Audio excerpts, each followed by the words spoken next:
My name is Valerie Monroe. I'm 38 years old, and I didn't expect a hotel key to change how I saw my entire family. It was a chilly Saturday night in Ohio, the kind where the cold creeps through your coat sleeves and memories hit harder. We were back from a family wedding, small talk, stale cake, polite smiles. My husband Marcus hung up his jacket, and something slipped from the pocket. A key card. From the hotel. But it wasn't ours. Drop a comment if you've ever been told to let it go when something felt off in your gut. Because what happened next wasn't just about that card. It was about every dinner, every birthday, every moment my sister got away with things that would have shattered me. Let me take you back because this didn't start last weekend. It started decades ago. We were still half unpacking from the wedding when I found it. Marcus had tossed his suit jacket over the arm of the couch like he always does. I reached down to fold it neatly. It's a habit I never shook. Even after 17 years of marriage, and that's when I heard the soft plasticky clink. I picked up the key card, turning it over in my hand. Room 214. No hotel branding.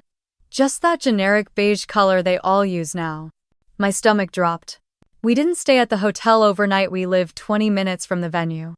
We left after the father-daughter dance, drove straight home. So whose key was this? I glanced over at Marcus. He was already in the kitchen, sleeves rolled up, unloading the leftovers my mom insisted we take. The warm smell of roast chicken filled the air, but it didn't reach me. Not really. Hey, this yours? I asked casually, holding up the card. He squinted, drying his hands on a dish towel. Huh? No, that's not from tonight. I didn't even go to the bar. His brow furrowed, and then something shifted in his face. Recognition. Regret. Oh, he said slowly. Brittany handed me something earlier. Said it was trash. I guess I just stuffed it in my pocket. Trash. Of course she did. My sister has this way of making inappropriate things seem like accidents. Like the time she posted a childhood photo of me in braces and a torn sweatshirt to her Instagram with the caption, "The glow-up is real," and said it was just a throwback. Like the time she told my teenage son that his dad was kinda hot for an older guy and claimed she was just joking. Trash. Just like that comment was a joke. Just like that photo was nostalgia. I set the key card on the counter, but it might as well have been a hand grenade. My hands were shaking. Not visibly but enough for me to feel the tremble in my breath. She say anything else? I asked, trying to keep my voice even. Marcus shrugged. Not really, just weird energy. You know how she gets. Yeah, I know how she gets. And I know how my parents will get when I bring it up. She meant well, Valerie. Don't blow it out of proportion. She's your sister. I've heard those exact lines more times than I've heard. I'm proud of you. We finished cleaning in silence. Marcus, careful. Me, watching his every move like it might give something away. He didn't seem guilty, just exhausted. That worried me more. Because it meant he wasn't shocked. After he went to bed, I stood alone in the hallway, staring at the coat rack. At that jacket. At that key. I picked it up again. Room 214. A random number, but not to me. I thought about the way Brittany had grabbed Marcus's arm during dinner. How she laughed a little too loud at his dry jokes. How she leaned in, close enough for her perfume to linger long after she stepped away. It's always been this way. She flirts with the edge of what's forgivable. And when she gets caught, the family folds around her like a safety net. She's been through a lot. She's just dramatic. She probably didn't mean it like that. But what if she did? What if she meant every smirk, every crossed line, every subtle message she sends with her eyes when no one else is watching? What if the key wasn't trash? I didn't sleep that night.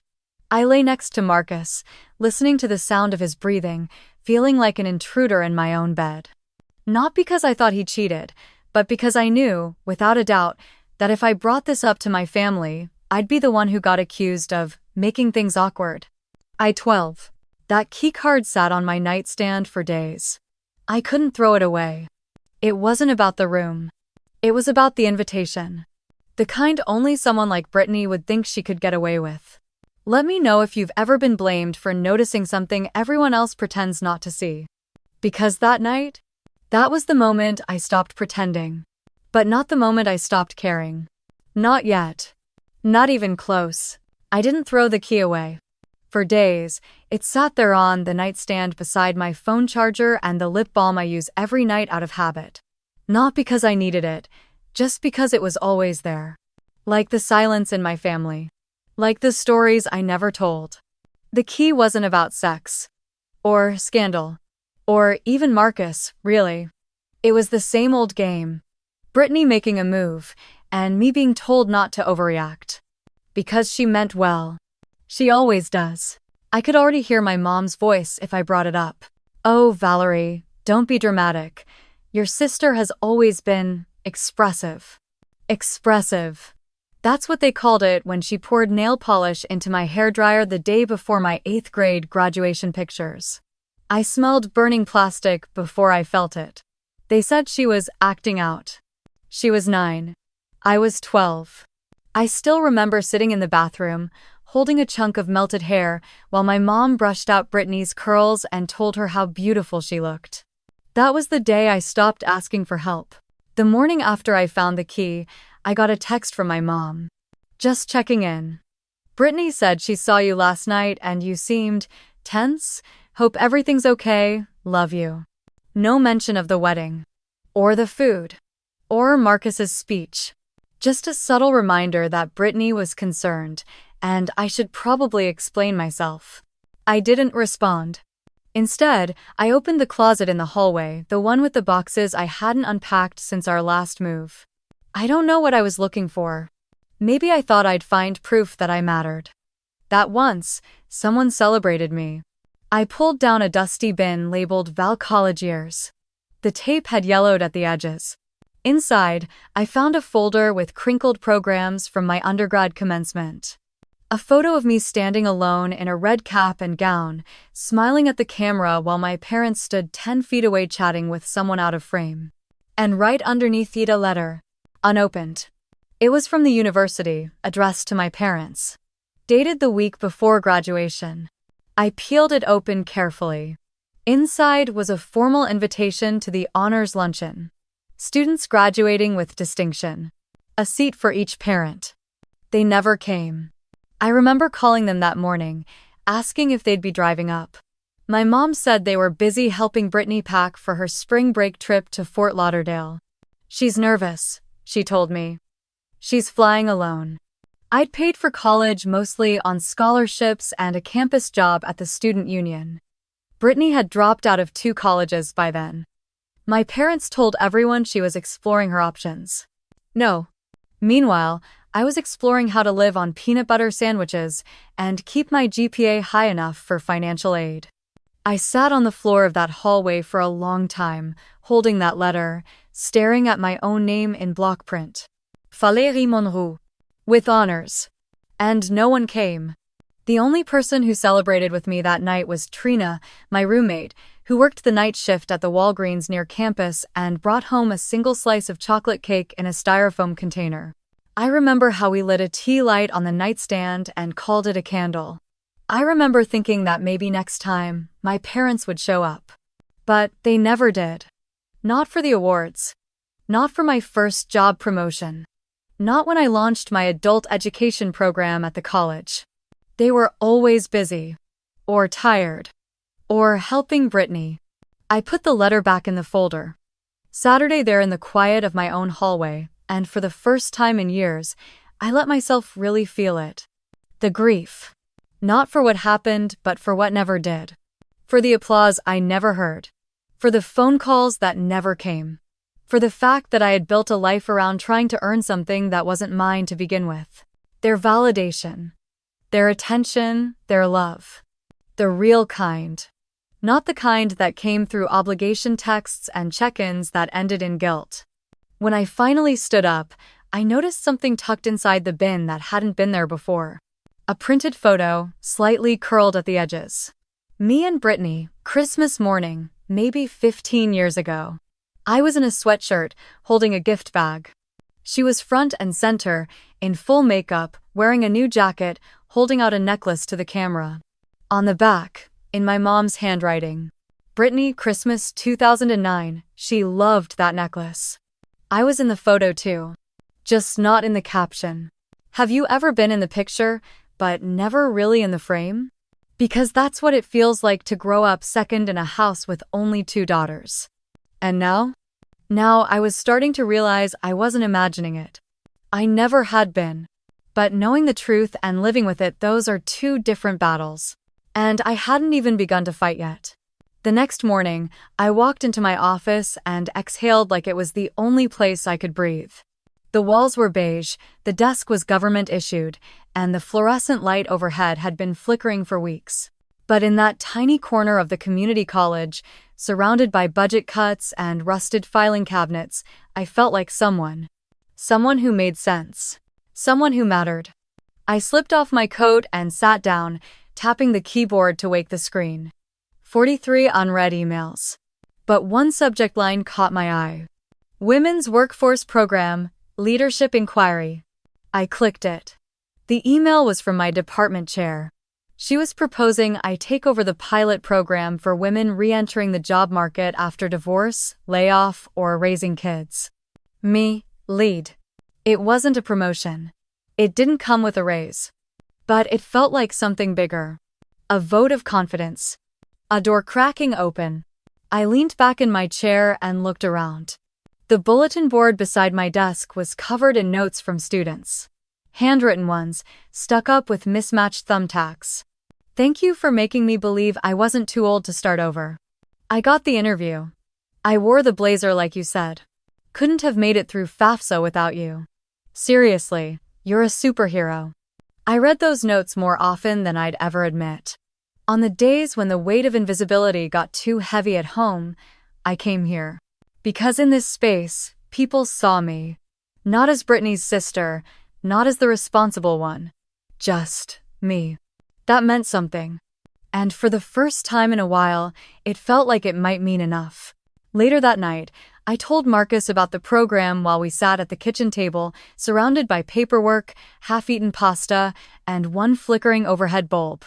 His hands were stained with grease from work. He was tired, eyes glassy from a full day in someone's broken crawl space. Still, he smiled. That's huge, Val. You'd be amazing at it. I nodded slowly. I think so too. I just don't know if now's the right time. His smile dimmed. Not gone, just softer. Because of us, or because of them? It took me a second to answer. Both. I looked down at the bills spread between us. Heating, car insurance, the overdue balance on his business card. We're barely keeping up, I admitted. And this isn't extra money, it's just more responsibility. He shrugged. You've already been doing that unofficially for years. Might as well get credit for it. That made me laugh. The dry kind that stings a little. I'm serious, he said. You've got something most people don't: staying power. You don't give up, even when no one notices. That hit harder than I expected. Because he was right. And also, I was so tired of staying quiet and being strong. Marcus stood, kissed my temple, and walked toward the sink. His back to me. If you want to take it, take it. We'll figure the rest out. I stared at the papers on the table. The envelopes. The scribbled reminders. And right in the middle of it all, the key card. Still there. Still unopened, unreadable, and yet louder than anything else in the room. I slid it into a drawer.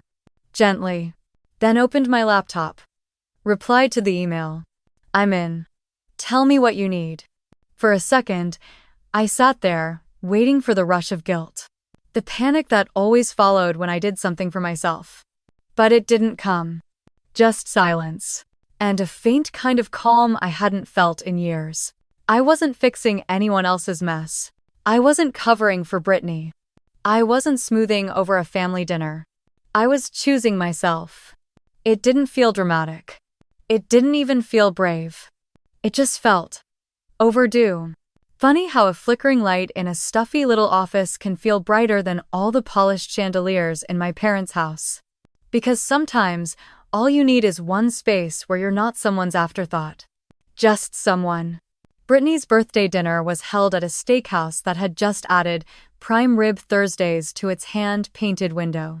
She loved it. Said it made her feel fancy but real. I showed up 10 minutes early, like I always do.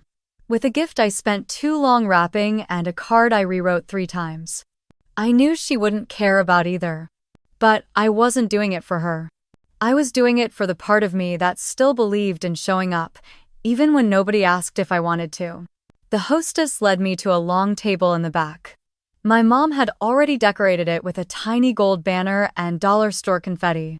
Brittany wasn't there yet, of course. She liked to arrive last. To be looked at. Mom greeted me with a quick side hug and a tight smile. "You look nice," she said, already adjusting the silverware. I handed her the gift bag. "It's for Brittany." She peeked inside. "Oh, that's sweet. But you didn't have to." That line again. I always do things I didn't have to. And somehow, Brittany always gets things no one else would even dare to ask for. By the time Brittany showed up, 20 minutes late, the drinks had already started. She waltzed in like a homecoming queen, in a red dress 2 shades too bold for the lighting and heels that clicked just a little too loudly across the tile. Everyone clapped. Literally clapped. Like it was her wedding. Not her 35th birthday. She hugged Mom first. Then Dad. Then leaned into Marcus. Hard. "Look at you, Mr. Tall, dark, and handsome," she purred, squeezing his arm. "Still married to my sister, huh?" Everyone laughed. Like it was cute. Like it wasn't the same tired line she used at every gathering. Marcus offered a polite smile. But I saw it, the tightness around his jaw. The kind of smile you use when you're trying not to make a scene. "I brought you something," I said, handing her the bag. She pulled out the scarf I'd picked out from a local artisan booth, hand-dyed, deep purple, soft as butter. Brittany barely glanced at it. "Thanks," she said flatly, already turning toward the waitress. "Can I get a vodka soda with lime, but like, heavy on the vodka?" She dropped into her seat and immediately launched into a monologue about her branding photo shoot for her new real estate business. "I'm going full lifestyle agent this year. No more boring headshots. We're talking drone footage, champagne flutes, maybe even a few rooftop shots. I mean, who wants to buy a house from someone in slacks and a blazer?" I waited for someone to ask about the program I just started leading. The one my department chair had praised. The one I was finally proud of. But no one did. They nodded along, like she was a TED speaker. She looked at Marcus. "I might need a contractor, by the way. You know, for staging, or just heavy lifting." She winked. And I swear I felt my grip tighten around the water glass. Then came the real moment. The one that burned longer than anything else that night. It happened just after the food arrived. As we were digging into dry steaks and half-warm mashed potatoes, Brittany leaned back and sighed dramatically. "Oh, speaking of hotels, Marcus. Did you ever figure out what room key I gave you at the wedding?" The whole table turned. Smirks. Confused chuckles. My mom's eyebrows lifted just slightly. Marcus froze. Just for a second. Then said, "I threw it away." Brittany grinned. "Oh, good. I wasn't sure if you'd kept it or needed it." My dad let out a low laugh. "What are you girls up to now?" And just like that, the moment passed. No one questioned it. No one looked at me. I excused myself to the restroom before the tears could betray me. Inside the stall, I sat on the closed lid and stared at the scratched-up door. Someone had carved T+C 2011 into the wood. I ran my fingers over the grooves like they might ground me. She was joking, I told myself. Just trying to be funny. But that's the thing about Brittany. Her jokes always have a point. And they always land somewhere between my ribs. I splashed cold water on my face before heading back out. Smiled like it was all fine. Laughed when someone brought up middle school memories. But my body was buzzing. That hotel key wasn't just a one-time slip. It was a story she had rehearsed. And told. To get a rise. to take up space. And when she looked at me across that table, she knew exactly what she was doing. If you've ever sat in a room full of people who love the person that's hurting you, you know what it feels like to disappear in plain sight. The Sunday after Brittany's birthday, I did something I hadn't done in over a decade. I didn't show up. There was a family cookout at my parents' house, burgers, lawn chairs, Brittany's favorite playlist echoing through that busted old speaker they refused to replace. I was supposed to bring the coleslaw. I didn't even text to say I wasn't coming. At first, I expected a phone call. Maybe even one of Dad's short, clipped voicemails that said everything except what he meant. But the silence lasted until mid-afternoon. Then came the group text. Mom. 2:14 p.m. We missed you, Val. Brittany said she was worried you were upset. She's trying really hard lately. I wish you'd give her a little grace. Mom. 2:15 p.m. Anyway, your father says hi, we'll save you a plate. I stared at my phone. The words blurred into that soft, familiar fog. Not mean, not cruel, just rewired. Twisted into that language my family always spoke, where Brittany was trying, and I was overreacting. Again. I set the phone face down on the kitchen table. Didn't reply, didn't explain. Instead, I picked up my keys and drove to Nia's. She opened the door with a mug of peppermint tea in one hand and a look that said she already knew I wasn't okay. I didn't even make it to her couch before I started crying. And not the kind of crying I could pretend was about something else. Not the tears I could wipe away with a laugh or cover with a joke. This was the kind of crying that came from deep in the gut years of swallowed words, forced smiles, and the ache of never being enough for people who said they loved me. She didn't ask why, she just handed me a blanket and sat across from me. Let it out, she said. You don't have to earn this space. I cried harder. When the tears slowed down enough to breathe, I told her everything. About the key, the birthday dinner, the joke in front of everyone, the group text, the scarf Brittany barely touched. Nia listened the way real friends do, without fixing, without flinching. When I was done, she leaned forward and asked one question. When did you decide their comfort was more important than your truth? That one landed hard. I didn't answer right away. I looked at the tea in my hands, now lukewarm. The smell reminded me of sleepovers in college and the first time I told her I didn't think I was ever my parents' favorite. I don't know if I ever decided it, I said. I think I just learned it. She nodded slowly. Then it's time to unlearn it. That night, I didn't go back through the group text. I didn't rehearse what I would say. I didn't try to craft the perfect reply that balanced grace with truth, honesty with diplomacy. I didn't say anything. And that silence? It was the most powerful thing I'd said in years. I went to bed without checking my phone again. Marcus rolled over, draped an arm across me, and whispered, You okay? I nodded into the pillow. Getting there.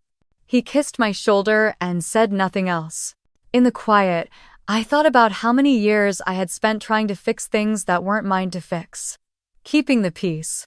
Carrying the emotional weight of everyone else's choices. And for what? So they could keep calling me dramatic? So they could keep asking me to make room for Brittany while she stole the air from every room? I turned my phone over the next morning. New message. Mom, 9:03 a.m. I just wish you'd talk to your sister. She says she doesn't know what she did wrong. Mom, 9:04 a.m. I know you're stressed. Maybe a girls' weekend would help? Just you and her. I closed the thread. Didn't reply. Instead, I stood up. Made myself coffee. Pulled out my laptop and worked on the next module for the Women's Leadership Program. Halfway through, I paused. Opened an old photo folder on my desktop. One labeled Family. 2014. There was a picture from a 4th of July cookout. Me in the background, holding paper plates. Brittany in the foreground, being twirled around by some guy she dated for 3 weeks. My mom, laughing. My dad, grilling. And me? Not even tagged. Not even mentioned. I closed the folder. And for once, I didn't feel like I needed to prove anything.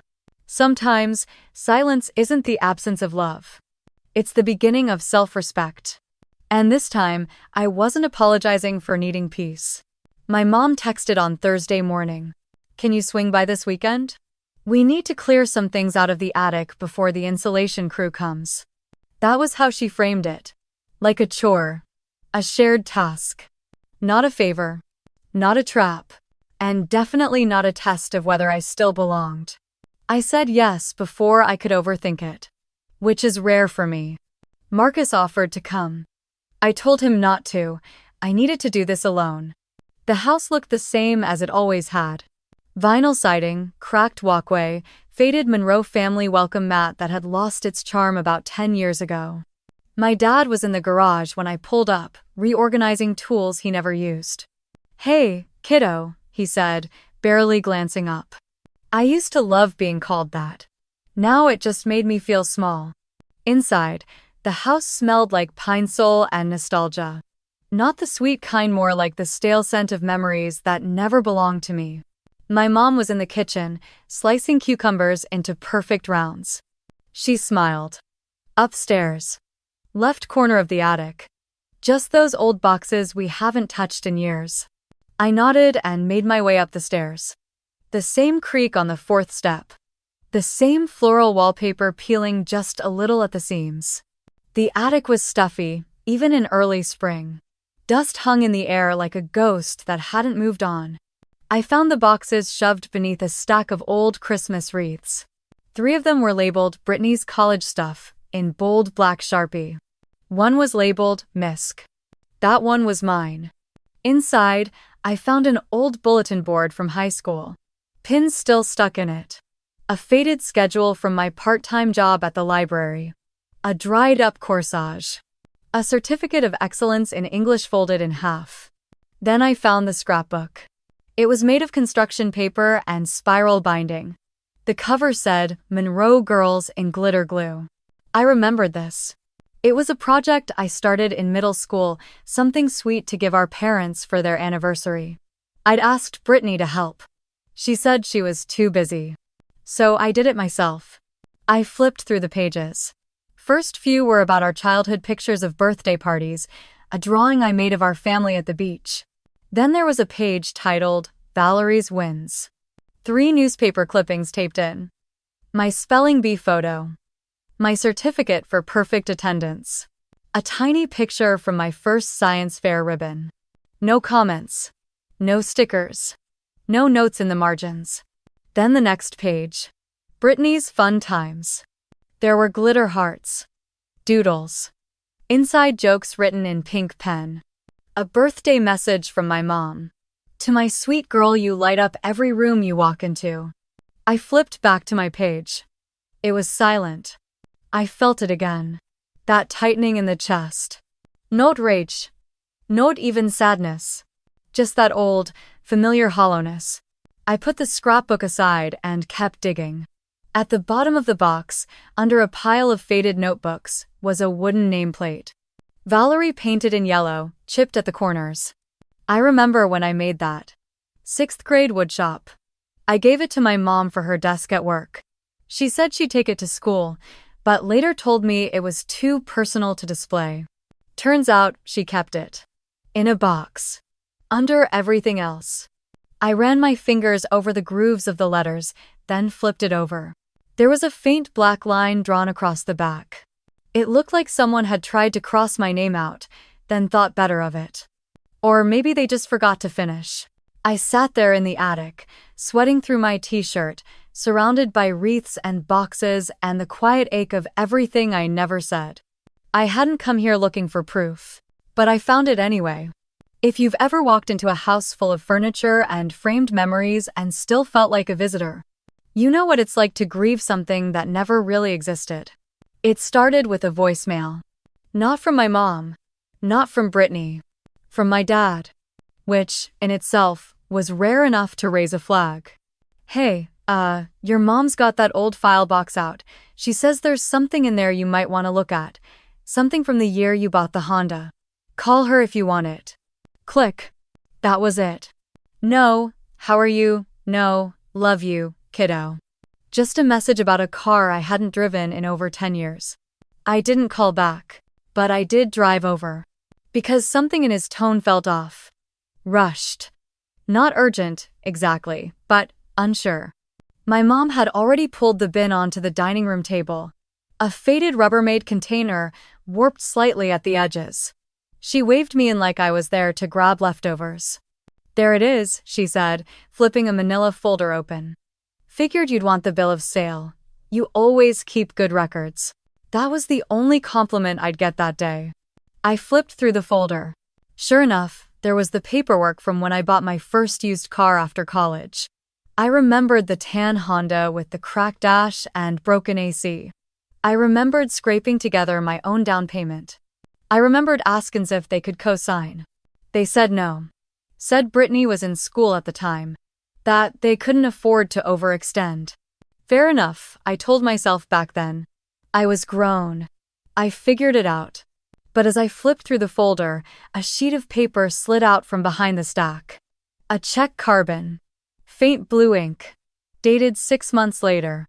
Pay to the order of Brittany Monroe $15,000. Memo line. Startup fund.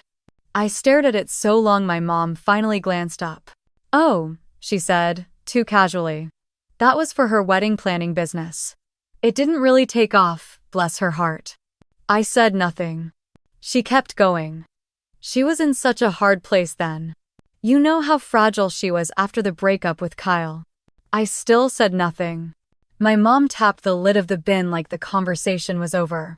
You got the papers you need? I nodded. Slowly. That night, I told Marcus. He didn't look surprised. She told me once, he said, stirring a pot of chili on the stove. Back when she asked if I could help her remodel a space for her home office. I asked how she was paying for it, and she said family discount. Ah. He air quoted it, then wiped his hands on a dish towel. I thought she was joking. I did too. Until I didn't. I walked into the living room and pulled out my old planner. The one I kept shoved in the side drawer. A leftover habit from my years of surviving on routine. I flipped to the back where the notes pages were. And I wrote. Loan, Brittany, $15,000. My car, new cosign. Val's college graduation. No attendance. Brittany's birthday, 3 parties in 1 week. Val's wedding. No speech. Brittany's divorce, week-long family vacation, to lift her spirits. My miscarriage, silence. I stopped writing. Not because the list was done, but because I wasn't ready to see it all in one place. I closed the planner and pressed my palm against the cover. For the first time, I wasn't trying to prove anything. I was recording. Naming. Paying attention. Have you ever realized that your reliability made you invisible? That your calm was taken as permission to ignore your needs? That's what started to shift for me. Not rage. Not rebellion. Just clarity. It was supposed to be a quiet night. Marcus and I had gone out for dinner, just the two of us, for the first time in what felt like months. Nothing fancy.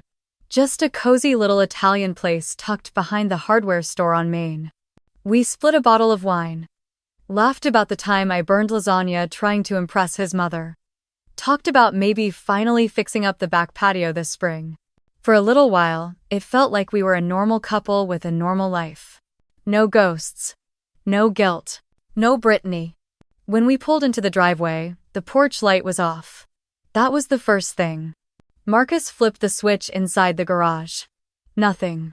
Probably just the bulb, he muttered, grabbing his keys. But when he pushed the front door open, I felt it. That shift in the air. Like the house was holding its breath. We stepped inside. Shoes still by the door. Mail on the side table. Nothing looked wrong. But something was off. Marcus flicked the hallway light. That one worked. I'll check the breaker, he said, heading toward the basement. I walked slowly through the living room. The air felt colder than it should have been. My eyes landed on the mantel. The photo of our wedding, usually centered above the fireplace, was face down on the floor. I picked it up. The glass was cracked clean through. Like someone had dropped it, or thrown it. I swallowed hard and kept moving. Upstairs, the bathroom door was ajar. The mirror foggy, like someone had used the shower. But we hadn't. Not since morning. Then I reached the bedroom. And everything stopped. My dresser drawer was halfway open. The one I kept closed. The one with the letters, the old journals, the bottle of perfume I'd stopped wearing because it reminded me of who I thought I was supposed to be. It was smashed on the floor. Glass and memory in a glittering pile. I heard Marcus call my name downstairs. I couldn't answer yet. Because something about that perfume bottle broken and bleeding into the carpet felt more personal than anything Brittany had ever said to my face. She'd worn it once. I let her borrow it years ago. She said it made her feel expensive. She also said it didn't suit me. I knelt down to pick up the larger pieces. One of them had a sliver of label still attached, Midnight Rose. A scent that never belonged to me. Only to the version of me I thought might win approval. Be softer. Easier to love. Marcus came up the stairs. Froze when he saw the mess. What the hell? He stepped around me, scanned the room, checked the windows. Locked. All of them. We didn't say it, but we both knew. This wasn't random. Nothing else was missing. Just violated. He rubbed the back of his neck. You think it was? I don't think. My voice came out quieter than I expected. I know.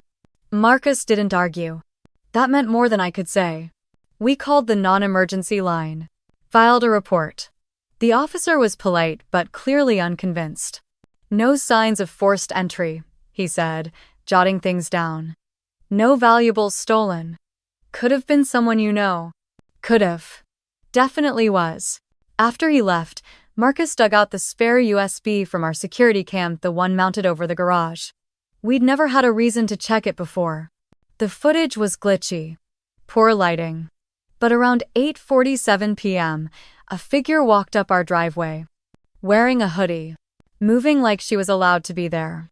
No clear face. Just posture. And that walk I'd recognize anywhere. Marcus exhaled through his nose. We can't prove it. I nodded. But we both knew. Brittany had always been bold. But this? This was new. This was desperation. This was a message. I spent the rest of the night cleaning up the glass. I didn't cry. I didn't scream. I didn't even flinch when I cut my palm on a shard. I wrapped it in a paper towel and kept going. At some point, I pulled open the bottom drawer and found the framed quote I'd bought during a low point years ago. You do not have to set yourself on fire to keep others warm. I set it on my nightstand. And I let the silence fill the room like armor.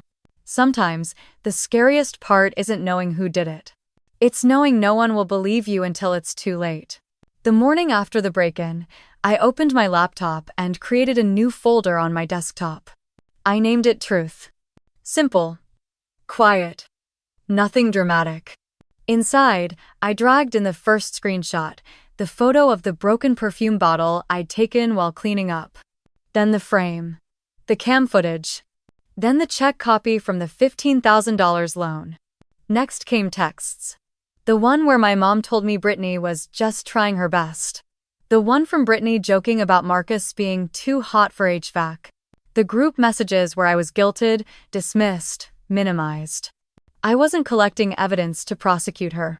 I was collecting it to protect myself from my own second-guessing.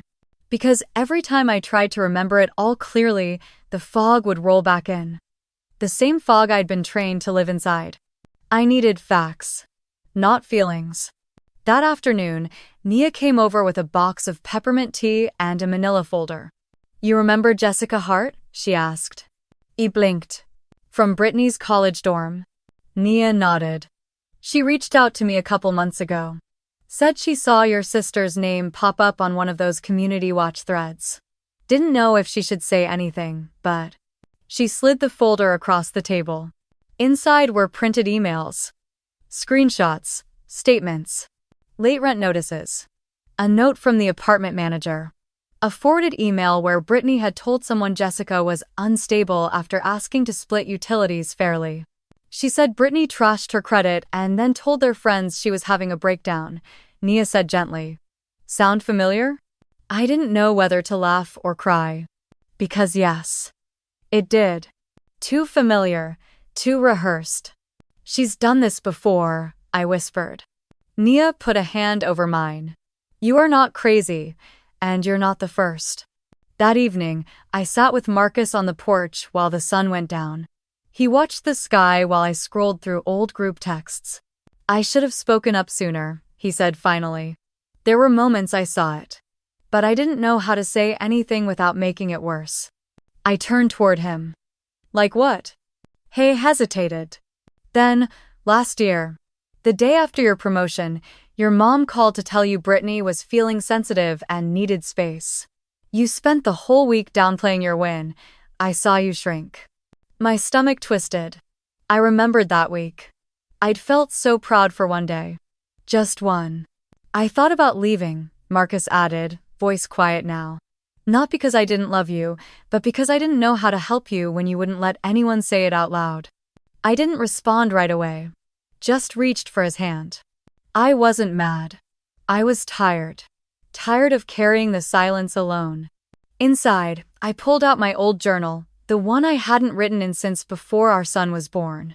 I flipped through pages that once held big dreams, then smaller goals, then lists of groceries and things I needed to remember for other people.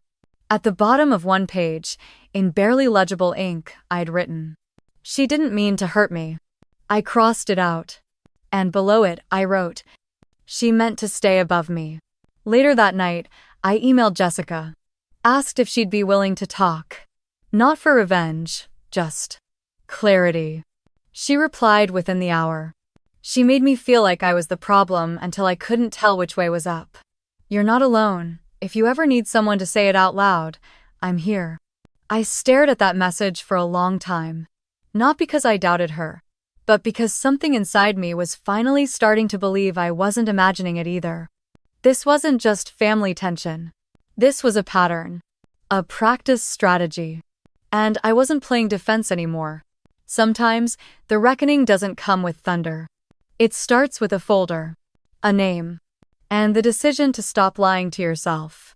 I told them it was just a casual dinner. Nothing big. Just user little family. I said I wanted to reconnect.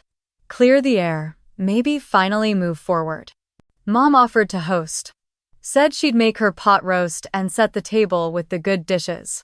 Brittany brought wine. 3 bottles and wore a soft pink blouse that screamed innocence. Marcus and I arrived early. I needed to see the room before it filled with tension. The dining room looked the same as it always had: crystal salt shakers, faded floral napkins, and framed cross-stitch art that read, "Bless this mess." Fitting. We sat. Ate. Made small talk. I let them settle into the comfort of ritual, compliments about the food, laughter about childhood stories. Then I reached into my purse.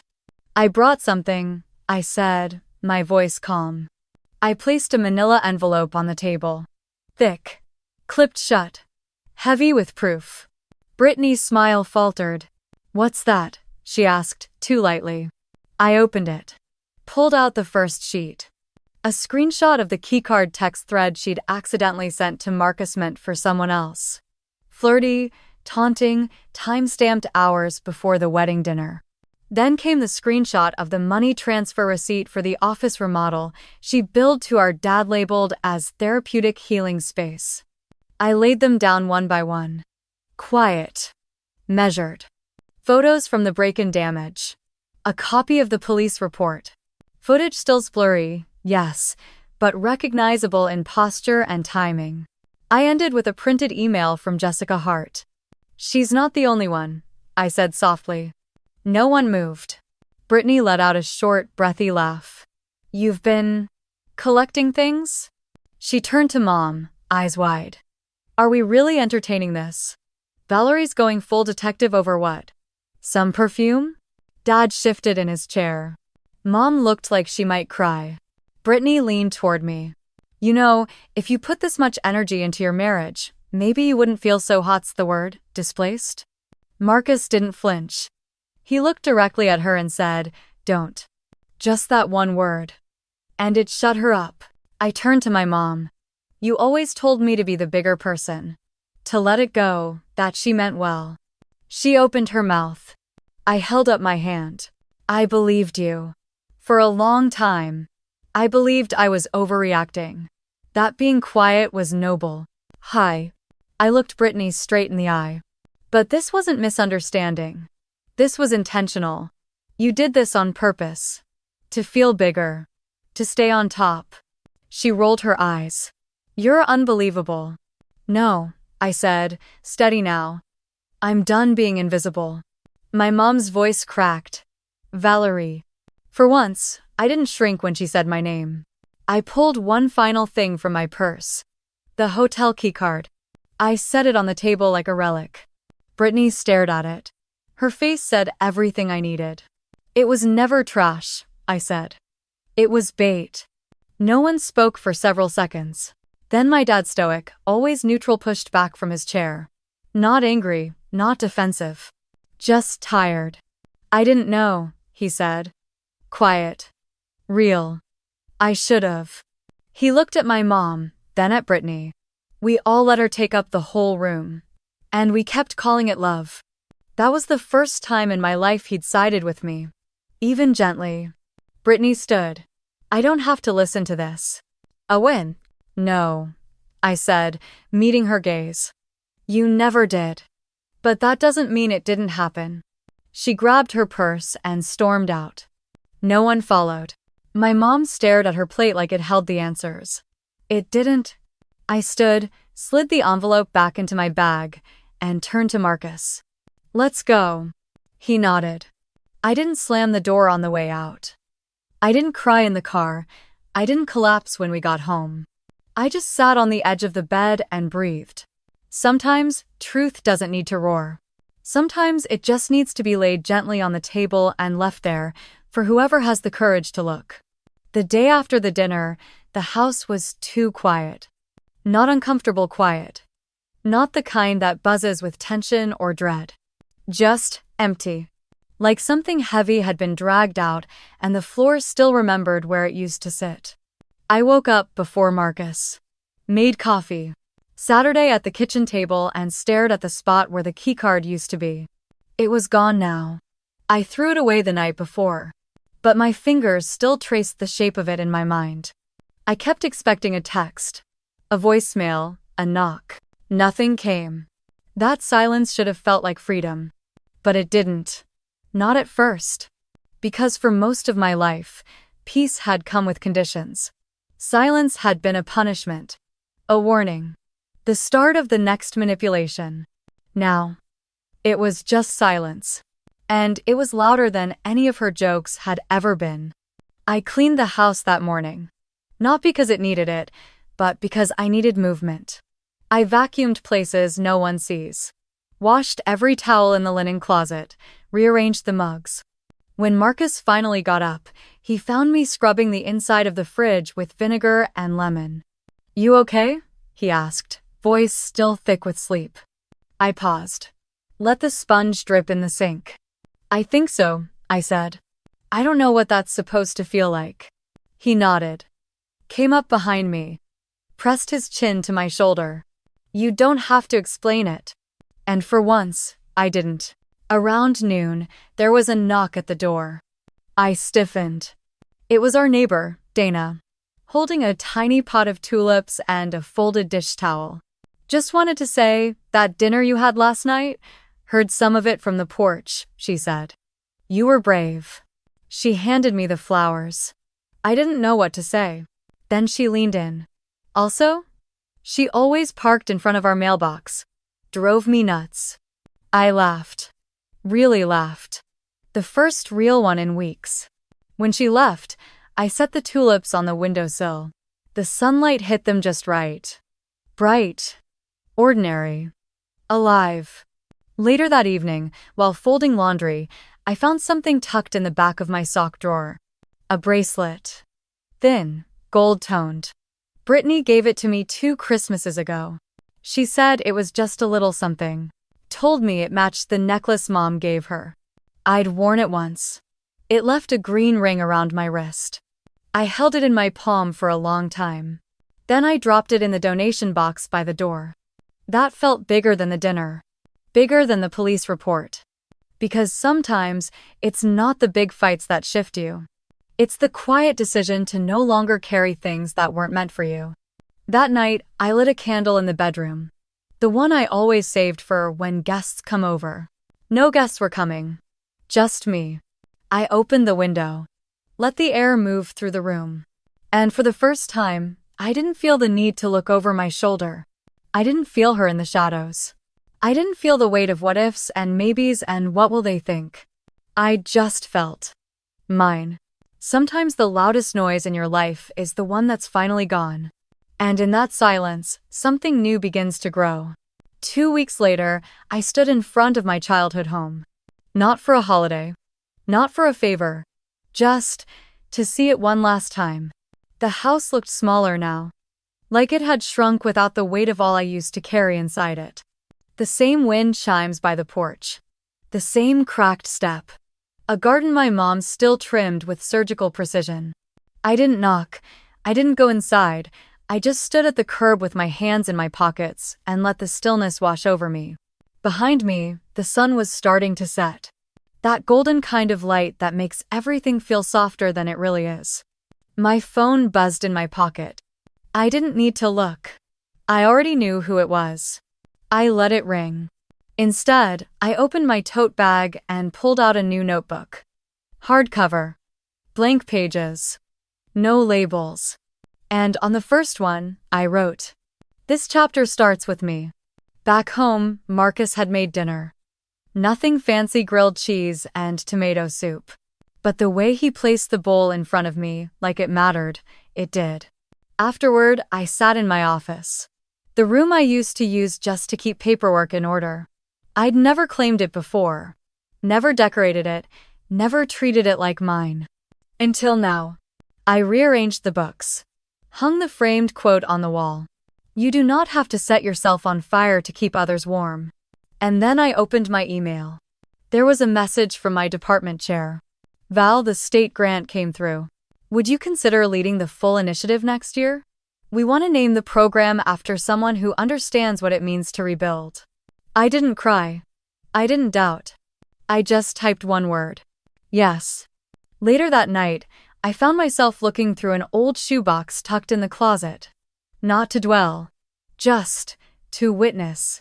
Inside was a single photograph. Me and Brittany, ages 8 and 5. Matching dresses. One of us smiling like we owned the room. The other holding the camera strap like it might keep her grounded. I tucked the photo back in. I didn't tear it. I didn't frame it. I just let it stay there, where it belonged in the past. Before bed, my phone buzzed again. This time it was a text. "Brittany, you really think you're better than me now?" I stared at it for a long time. Then turned the phone off. No response. Because silence, I've learned, is not weakness. It's choice. The next morning, I brewed my coffee and opened the window. Let the light in. Let the air move. Let my life feel like mine again. I sat at my desk. Ran my fingers over the blank page. And for the first time, I didn't need anyone to read it but me. You don't have to burn the bridge to be free. Sometimes, you just walk off it and never look back.